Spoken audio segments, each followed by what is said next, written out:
میرا نام مرحا ہے اور میری عمر 18 سال ہے۔ جب میرے شوہر مجھے کزن کے ساتھ دیکھا تو مجھے زبردستی کمرے میں لے گیا اور کہتا اگر تم مجھ سے دوبارہ ملی تو میں تم سے سارے رشتے توڑ دوں گا۔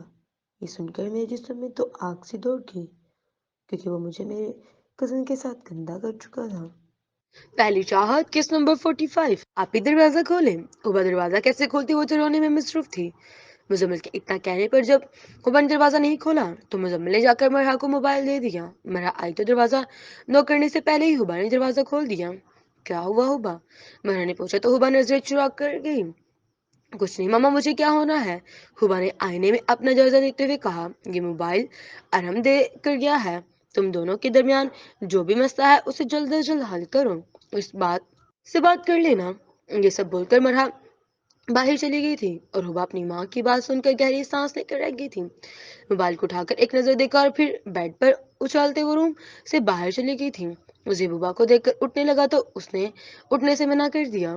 پاپا اب آپ کی طبیعت کیسی ہے؟ ہبا نے پوچھا تو زیب کی مسکراہٹ کافی گہری ہو گئی تھی۔ میرے لیے سب اتنے فکر مند ہیں، حالانکہ مجھے کچھ بھی نہیں ہوا، اور ہو بھی کیسے سکتا ہے؟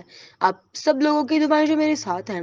ہبا کافی دیر زہیب اور احتشام سے باتیں کر رہی تھی، پھر اٹھ کر اپنے کمرے میں آ گئی۔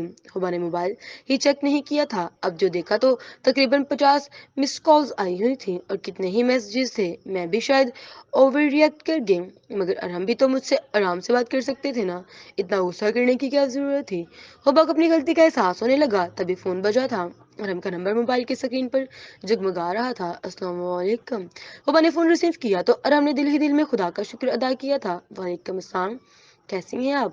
ارہم نے پوچھا تو ہبا کو بھی اطمینان ہوا کہ ارہم اس سے ناراض نہیں تھا۔ میں ٹھیک ہوں، ہبا نے کہا، اتنے نخرے کیوں دکھاتی ہو؟ آپ کو کتنی کالز کی مگر آپ نے کوئی جواب نہیں دیا۔ مصروف تھی تو بتا دیتی کہ بات نہیں کر سکتی۔ ارہم پھر سے شروع ہو گیا تھا۔ ہبا نے ارہم کو ساری تفصیل بتائی تو ارہم کچھ مطمئن ہوا۔ دراصل عادت بھی نہیں ہے نا، تو اس لیے موبائل ساتھ نہیں رکھتی۔ ہبا نے وجہ بتائی تھی۔ تو عادت ڈال لو، ایک عدد شوہر آپ کی کال کا منتظر رہتا ہے۔ اور ارہم کی اس بات پر ہبا مسکرا دی۔ ہبا پلیز آپ حمزہ سے بات مت کیا کرو، وہ مجھے بالکل پسند نہیں۔ اور ارہم کی بات سننے کے بعد ہبا کو ارہم کے غصے کی اصل وجہ سمجھ آئی تھی۔ مطلب کیا ہے آپ کا؟ ہبا تپ گئی تھی۔ بس مجھ سے برداشت نہیں ہوتا کہ وہ آپ کو دیکھے بھی اور آپ بھی تو کیسے اس سے ہنس ہنس کر باتیں کر رہی تھی۔ ارہم کی اس بات پر ہبا کا خون کھولنے لگا۔ ارہم شرم آنی چاہیے آپ کو، کیسی اچھی باتیں کر رہے ہیں آپ؟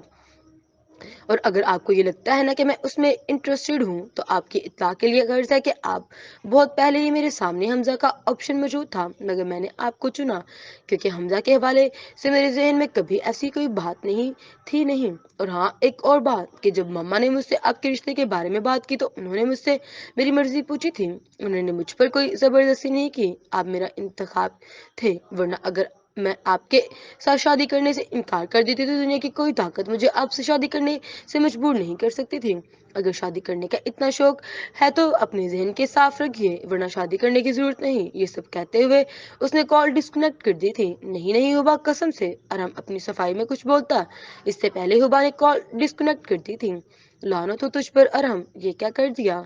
ارہم دل ہی دل میں خود کو لعنت ملامت کرنے لگا تھا۔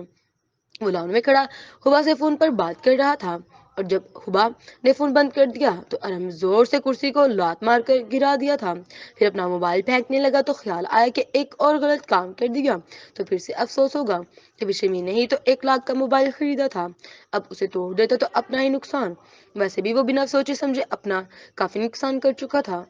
فریال ڈرائنگ روم کی کھڑکی سے ارہم کی ساری کاروائی دیکھ چکی تھی، اسے غصے میں دیکھا تو لان میں آ گئی۔ میرے بیٹے کو کس چیز پر اتنا غصہ آ گیا؟ فریال کے اس سوال پر ارہم سر جھکا گیا۔ ہبا سے لڑائی ہوئی ہے کیا؟ اور فریال کی اس بات پر ارہم نے حیرت سے دیکھا تھا۔ جی ماما، مگر آپ کو کیسے پتا؟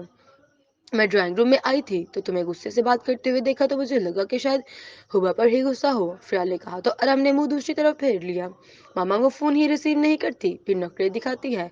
ارہم اصل بات چھپا گیا تھا، اب بھی تمہارا اور اس کا رشتہ نیا نیا ہے، پھر سے موبائل کی عادت بھی نہیں تھی، آہستہ آہستہ وہ تمہاری اور موبائل کی عادی ہو جائے گی، اور جب اسے تمہاری عادت ہو جائے گی تو تمہارے بغیر ایک پل بھی نہیں رہے گی۔ اسے اور اپنے رشتے کو کچھ وقت دو، سب ٹھیک ہو جائے گا۔ وہ بھی بہت چھوٹی ہے اور ابالی طبیعت اس کی ہے، شادی ہو جائے گی تو سب سمجھ آ جائے گی اسے، تم بھی کچھ صبر سے کام لو۔ یہ سب بول کر وہ جانے لگی تو ارہم نے فریال کو زہیب کے بارے میں بتایا تھا۔ اچھا چلو اللہ نے خیر کی، ہم شام میں چلیں گے۔ فریال نے کچھ سوچتے ہوئے کہا تو ارہم نے جانے سے انکار کر دیا۔ ماما میں نہیں جاؤں گا، اتنا غصہ صحت کے لیے اچھا نہیں ہوتا۔ فریال نے ارہم سے کہا تو وہ نہ چاہتے ہوئے بھی مسکرا دیا۔ سب اپنے کمرے میں چلے گئے تو مرا زہیب کے پاس آ کر بیٹھ گئی تھی۔ کیسی طبیعت ہے اب آپ کی؟ مرا نے زہیب کے پاس بیٹھتے ہوئے پوچھا۔ میں تو ٹھیک ہوں مگر مجھے ٹھیک نہیں لگ رہی۔ زیب نے میرا کو جانچتی نظر سے دیکھتے ہوئے کہا تو میرا رونے لگی۔ زیب آپ مجھے معاف کر دیں، میں آپ کی حق تلفی کرتی رہی۔ نہیں ماہی ایسا مت کہو، تم نے ہمیشہ میرا خیال رکھا ہے۔ زہیب جانتا تھا کہ میرا کیا کہنا چاہتی تھی، اس لیے اسے تسلی دینے لگا۔ باقی وجہ سے میں آپ کے بارے میں غلط سوچتی رہی کہ شاید آپ اسے ڈھونڈنا نہیں چاہتے تھے۔ میرا کے آنسو ہی نہیں رک رہے تھے۔ وہ اچھا تو 2 دن سے اسی وجہ سے اداس ہو؟ زیب نے مرا کا ہاتھ پکڑتے ہوئے پوچھا۔ اور انکشاف آپ پر کب ہوا کہ میں اسے ڈھونڈنے کی کوشش کی تھی؟ احتشام نے بتایا۔ زیب سوالیہ نظروں سے مرا کی طرف دیکھنے لگا۔ مرا نے تائید میں سر ہلایا تھا۔ پتا ہے ماہی، مجھے تمہاری یہی عادت بہت پسند ہے کہ تم نے مجھ سے کبھی جھوٹ نہیں بولا۔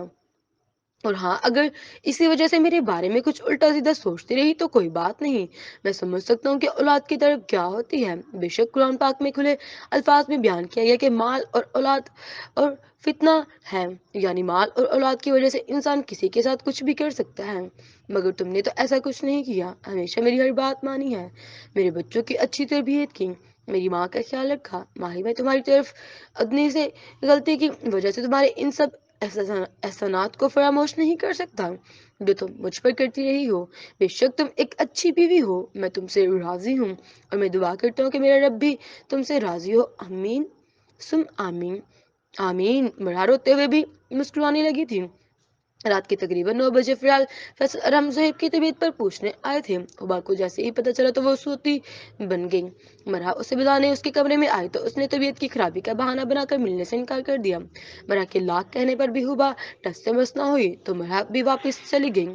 وہ آج دراصل جلدی سو گئی ہے، سر میں درد تھا نا، اسی لیے۔ مرا نے شرمندہ ہوتے ہوئے کہا۔ کوئی بات نہیں، اب تو آنا جانا لگا رہے گا نا؟ فریال نے بمشکل مسکراتے ہوئے کہا، کیونکہ وہ ارحم اور ہبا کے آپس کی ناراضگی کے بارے میں جانتی تھی، مگر افریال کو لگا کہ لڑائی شاید زیادہ شدت اختیار کر چکی تھی، تبھی وہ ان لوگوں سے ملنے سے بھی نہیں آئی تھی۔ مرا ذرا باہر آنا، مجھے تم سے بات کرنی ہے۔ یہ کہتے ہوئے فریال اٹھ گئی اور مرا کے ساتھ باہر لاؤن میں آ گئی تھی، جبکہ فریال بھابی مرا نے سوالی نظروں سے فریال کو دیکھا تھا۔ ہبا اور ارحم کے آپس میں کیا بات ہوئی تھی اور فریال کی اس بات پر مرا فریال کو حیرت سے دیکھنے لگی تھی۔ آج دوپہر میں ارحم فون پر بات کرتے کرتے بہت غصے میں تھا، مگر شاید اس نے مجھے صحیح بات نہیں بتائی۔ فریال بھی تو ریال تھی، اپنے بیٹے کی رگ رگ سے واقف تھی۔ آپ ارحم کو بلائیں، میں ہبا کو بلاتی ہوں، دونوں کے سامنے بات ہو جائے گی تو اچھا ہے۔ مرا اور فریال اسی کے کمرے میں آ گئی تھی، جبکہ ارحم باہر ہی کھڑا تھا۔ ہبا نے آنکھوں پر بازو رکھا تو اس لیے اسے پتہ نہیں چلا کہ مرا کے ساتھ کوئی اور بھی روم میں داخل ہوا تھا۔ ہبا اٹھو، ارحم آیا ہے، مرا نے اسے کہا تو ہبا نے روتے ہوئے کہا کہ ان سے کہہ دیں مجھے شادی ہی نہیں کرنی، اور ہبا کی اس بات پر ارحم کو اپنی جان نکلتی محسوس ہوئی تھی۔ فریال بھی ہبا کی بات سن کر پریشان ہو گئی تھی، تبھی وہ ہبا کے پاس آ کر بیٹھی تھی۔ ہبا بیٹا اٹھو۔ فریال کی آواز سن کر ہبا کو جیسے کرنٹ لگا تھا، اٹھ کر دیکھا تو فریال اس کے پاس بیٹھی تھی۔ ہبا کی آنکھیں رو رو کر سرخ ہو رہی تھیں۔ ارحم اندر آؤ۔ فریال نے ارحم کو آواز دی جو روم کے دروازے پر ہی کھڑا تھا۔ جی ماما۔ ارحم نے ایک چور نگاہ سے ہبا پر ڈالی تھی۔ جاری ہے۔